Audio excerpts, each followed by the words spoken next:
maganda ako sa bahay ng birthday na anak ko. Pero isang ano lang, kung spaghetti lang. Wala nang ano yan, wala nang iba-ibang ano. Ay hindi, ang iba naman kasi ayaw ng spaghetti. Gusto ng iba pansit. So, pansit lang, tsaka spaghetti. Okay na yun. Wala yung kalaro ng anak ko, nilang imbitado na. Kagaya ng apo ko. Mami, maghanda ka. Sabi niya, hindi na ako maghahanda. Bigyan kita 10,000 bala ka. Ano na, high school na, gano'n sa school. 17 na yan eh. Ngayong May 22. Sabi niya, hindi. Bigyan mo ako tapos handaan. Kalukuhan na yun. Tapos kailangan pa cellphone na iPhone. Tunggal ka. Hindi mo alam kung magkano yan. Eh pag hindi na sunod ang gusto niya, gusto ko. Alibasa iisa. Mahirap din yung gano'n. Ang sa akin naman, sige, pagbigyan mo na lang. Pero pagdating mo ng ano, wala na. Magmamakul yun. Kailangan bilang siya cellphone. Kasi cellphone yung ano sira. Ngayon, itong ginawa naman niya sa motor ng lolo niya, imbis pera yun ang lolo niya, nag-swap doon sa cellphone. Sabi naman ng lolo niya, diktiwa na yung motor ko, ano. Hindi na ako babayaran yan. Kaya mo na ako naman yan. Ay, si service. Ay, di hatid sundo siya ng lolo niya. At saka hindi na rin namin pagmotorin niya. Kasi na-aksidente yan eh. Kaya hindi na talaga. Ako, pag umaalis yan nakamotor, ako, Diyos ko po, yung bitupa ko. Nakakako kung saan naman makarating.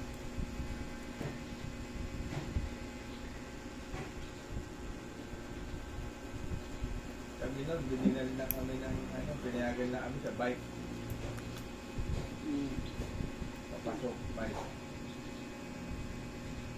May ano siya, may bike siya dyan. Dalawa. Ayaw naman. Sabi ng lolo niya, bintang natin to yung bike mo. Ay, wag! Kaya mo yan pa. Kaya ano siya kay kanya yan, para makialam.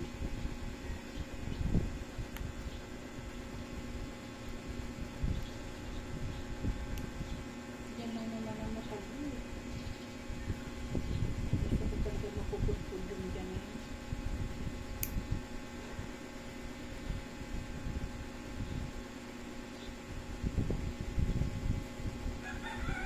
Ulamin oy.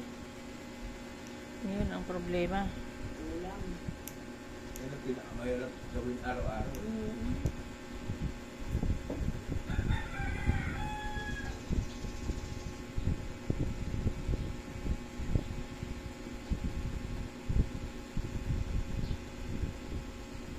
Yun ang problema. Nag-iisip ko ng ulamin. Pag magulay ka naman lang ka, sa'yo puro lang ka.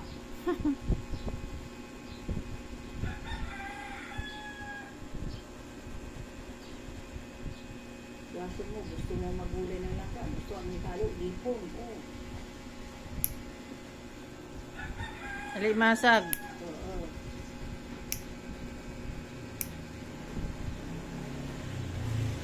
Pag naggulay kami ng langka, yung maliit pa lang, ganyan. Hindi ko na pinapalaki kasi iniisip ko ano eh, nagsusobra eh.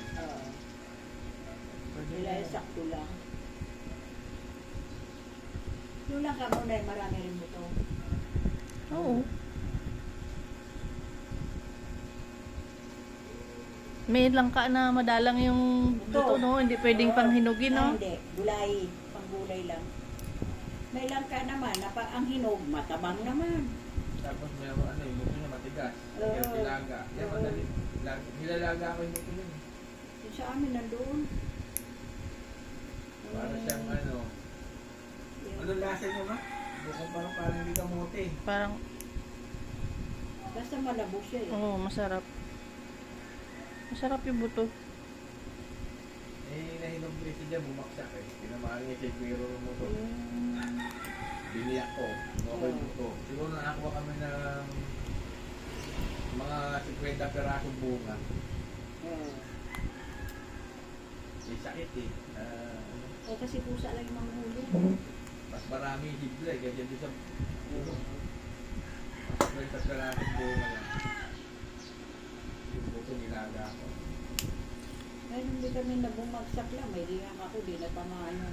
Inaano kong ano. Yung halaman doon. Kaya sabi ko sa susunod na bunga niya, lahat ng nasa taas, Kunin. bebenta ko ng panggulay. Hmm. Buti nakauwi na ako ko nung Martes Santo yun eh, bumaksak. Alas 6. Nakita. Hindi, tinamaan siya dyan. Malingit pa naman dyan ako po. Hmm.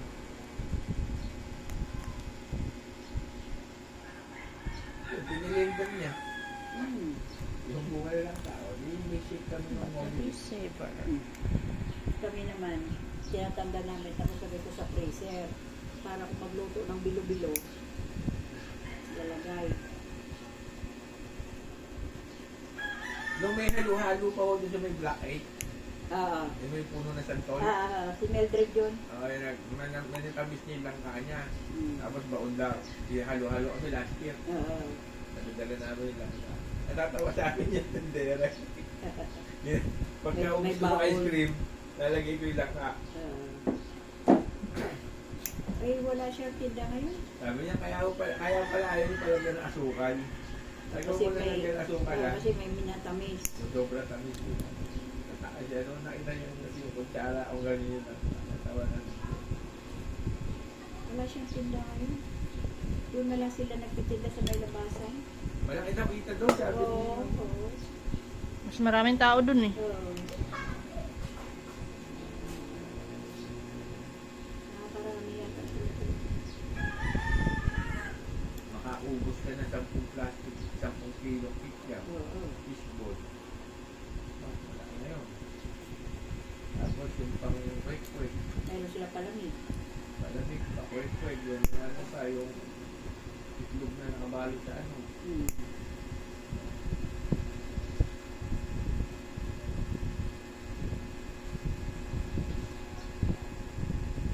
Doon siya nakaparado sa may ano eh.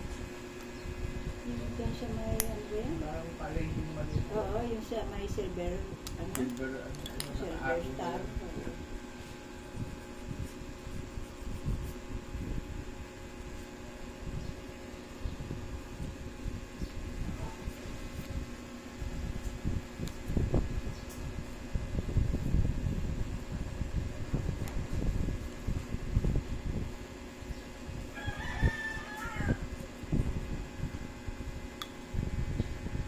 Tapat ng EPSA, di-develop na, baka EPSA rin mo. Oo. Ayun dito sa atin na hinuhukay, ano pala yun? May ano yun, may nangangat na ano yun. Oo. Kaya maalan yun. Oo. Posible naman pahukay ng lupa. Kaya mo nga, ng oo. anim Ay, na metro ng ilalim. at saka hindi na, ako talaga, kung totoo, hindi ko talaga alam yan. Kaya nagtataka lang ako, bakit mali ka mo? Ano pinagagawa nitong mga truck na to? Ako pinagtataka ko, wala namang bundok para Oo.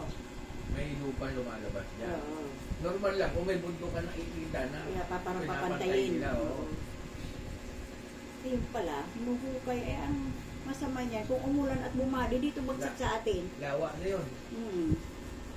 10 hektarya yung lupa eh. 6 na Kaya metro nga. lalim. Oo. Sa ngayon, hindi pa yun. Wala pang tubig at sikat pa yung lupa. Oo. Pag yung sunod-sunod yung bagyo, yan na yan. Ayan na yan. Mga July, August, September, October, yan ang mga tagbagyo.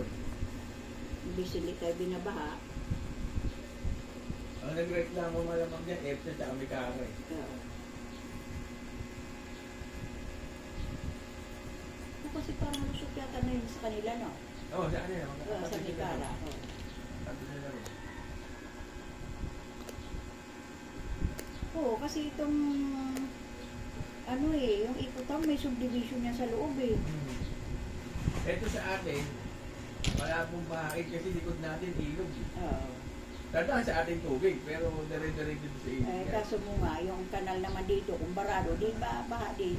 Dire-diretso yung ano. Kanila, stock yun, naka-stock. Oo. Okay lang yung baha na pass out agad. Oo. Kaysa naman yung nakatenga ng ilang buwan. Hindi ko talaga alam yun, may ganun yun. Para tayo malabon. Mautak nga yung NBA eh. Yung kinabukasan, Oo. dinaanan ko. Yung mga truck, pinalabas nila, may mga karga ng lupa. eh. Oo. Pinatapon nila doon sa ano, sa kalsada. Kaya makikita nyo may bukol-bukol na gano'n. Oo. Hindi, kung gusto nilang daanan nila dyan, pantayin nila. Mm.